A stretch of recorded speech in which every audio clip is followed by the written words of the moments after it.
सनातन धर्म पर सवाल उठाने वाले डेंगू, मलेरिया, कोरोना करते रह जाएंगे और विश्व हमारे धर्म के मान में, सम्मान में सिर झुकाता रहेगा।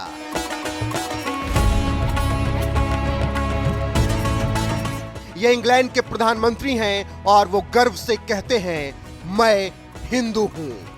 प्रधानमंत्री बनने के बाद सबसे पहले दिवाली के मौके पर लोगों को पूजा में बुलाया था, प्रसाद खिलाया था, वो भी उस देश में जहां बहुतायत ईसाई धर्म के लोग हैं। इंग्लैंड के प्रधानमंत्री ऋषि सुनक भारत के दामाद भी हैं, लेकिन सनातन पर सवाल उठाने वाले तो बातें बनाएंगे ही।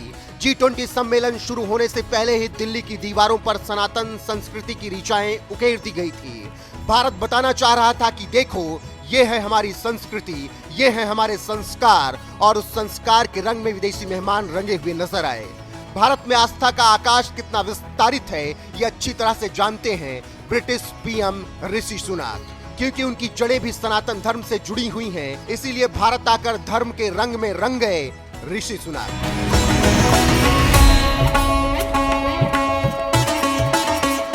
सूत्रों की माने तो व्यस्त समय में ऋषि सुनक ने अक्षरधाम मंदिर जाने का वक्त निकाला, वो भी सुबह सुबह तैयार होकर आस्था में सराबोर हो गए। G20 समिट के लिए दिल्ली पहुंचे ऋषि सुनक ने अपने व्यस्त समय में कुछ पल अपनी भक्ति के लिए निकाले और पहुंच गए अक्षरधाम मंदिर। बरसात के बाद मौसम सुहाना था और उस सुहाने मौसम में आस्था के आलोक में दमक रहे थे ऋषि सुनक।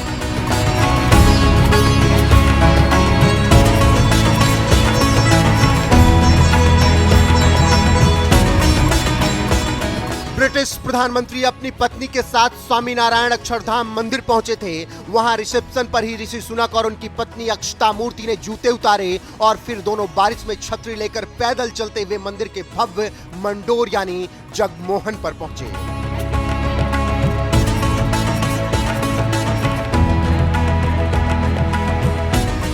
वहां धाम के साधुओं और मंदिर प्रबंधन के सदस्यों ने प्रधानमंत्री सुनक का स्वागत किया। उसके बाद सुनक दंपति ने मुख्य स्मारक मंदिर में राधा कृष्ण, सीताराम, लक्ष्मी नारायण, पार्वती परमेश्वर को पुष्पांजलि अर्पित की। उन्होंने स्वामी नारायण और उनकी गुरु परंपरा के संतों के विग्रह की आरती भी उतारी। अक्षरधाम प्रशासन और प्रबंधन ने उनको याद के तौर पर अक्षरधाम मंदिर का मॉडल और मंदिर के स्थापत्य प्रतीक हाथी और मयूर की कलाकृतियां भेंट की। प्रधानमंत्री ऋषि सुनक अक्सर अपनी आस्था दिखाते रहे हैं, वो गर्व से अपने धर्म को धारण करते हैं और मौका मिलने पर धार्मिक कार्यों में हिस्सा भी लेते रहे हैं।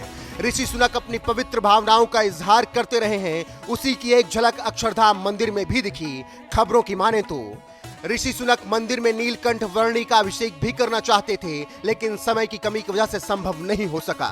भारत से जाते जाते ऋषि सुनक ने ट्वीट किया और बताया कि किस तरह से यह सम्मेलन सफल रहा। सुनक ने लिखा, ऋषि सुनक ने लिखा, एक साथ मजबूत मजबूत एकजुट। धन्यवाद नरेंद्र मोदी। ऐतिहासिक G20 और भारतीय लोगों के इतने गर्मजोशी भरे स्वागत के लिए वैश्विक खाद्य सुरक्षा से लेकर अंतर्राष्ट्रीय भागीदारी तक ये एक व्यस्त लेकिन सफल शिखर सम्मेलन रहा। अभी अगस्त में ही लंदन में कैम्ब्रिज के जीसस कॉलेज में मोरारजी बापू की रामकथा के दौरान भी ऋषि सुनक की आस्था की तस्वीर दिखी थी। वहां प्रसिद्ध कथावाचक मोरारजी बापू पहुंचे थे। करीब 40 मिनट तक सुनक प्रभु श्री राम की पावन कथा सुनते रहे। तभी उन्होंने खुद के हिंदू होने पर गर्व जताया था। खुद हाथ में थाली लेकर आरती भी की थी। ऋषि सुनक कभी अपनी भक्ति प्रकट करने का मौका नहीं चूकते, क्योंकि उन्हें खुद के हिंदू होने पर गर्व है और यही उनकी ताकत है। आपको यह खबर कैसी लगी कमेंट बॉक्स में लिखकर हमें जरूर बताएं और हमारे चैनल को सब्सक्राइब कर लें।